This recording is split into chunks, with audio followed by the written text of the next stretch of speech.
Public రేపే ఉగాది పండుగ కాబట్టి కొత్త కుండ, చింతపండు, వేప పువ్వు, మామిడికాయ ఇట్లా అన్ని రకాల వస్తువులను తయారు చేసి పెట్టుకున్నారు కదా. ఇక అటెనకల తెల్లారే రంజాన్ పండుగ కూడా వస్తుంది.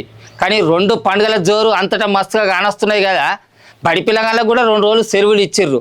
ఇక ఒక పండుగ వెనుక ఒక పండుగ వస్తుంది కాబట్టి ముందుగా మన ఉగాది పచ్చడిని ముస్లిం సోదరులకు తాగిపించి అటెనకల వాళ్ళ కీర మనం తాగాలన్నట్టు.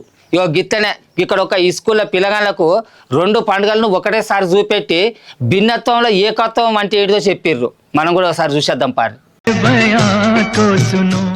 వారే వా, అటు పంచలు కట్టుకున్న తమ్ముళ్ళు, ఇటు టోపీ పెట్టుకున్న తమ్ముళ్ళు అందరు కలిసి అలై బలై తీసుకుంటున్నారు.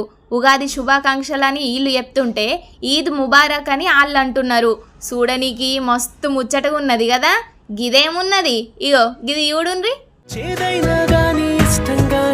అటుపక్క ఉగాది పచ్చడి, ఇటుపక్క కద్దూకి కీర్, పండ్లు ఫలాలు.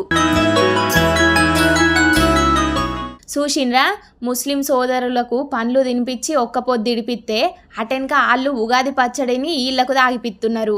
గిది కదా అసలు సిసలైన ఉగాది రంజాన్ పండుగ అంటే. ఈ తాప ఉగాది రంజాన్ ఎంబటెంబటే వచ్చే వరకు ఆదిలాబాద్ జిల్లా ఇచ్చోడ మండలంలో ఉన్న శానా స్కూళ్ళల్లో గీ తిరిగా సంబరాలు చేసిండ్రు స్కూళ్ళున్న సార్లు మేడంలు. ఉగాది పండుగ అంటే ఏంది, పచ్చడి ఎట్లా చేయాలి, ఏమేం అవసరం అని అన్నీ చూపెట్టుకుంటేనే ఇంకో పక్క రంజాన్ విశిష్టతను చెప్పుకుంటా పిల్లలతోని ప్రార్థనలు చేపించిండ్రు. మతాలు వేరైనా మనమంతా ఒక్కటే అని షాటి చెప్పనీకి 2 పండుగలను గీ తిరగయేసిన సార్లను నిజంగా తారీఫ్ చేయాల్సిందే. చూసిండ్రు కదా పబ్లిక్, గీ పిల్లగాళ్ళ లెక్కనే మీరు కూడా ఉగాది రంజాన్ పండుగలను గిట్లనే జరుపుకొని మనమంతా ఒక్కటే అని అందరికీ ఎరకజేయుండ్రి. మీ అందరికీ ఉగాది రంజాన్ పండుగ శుభాకాంక్షలు.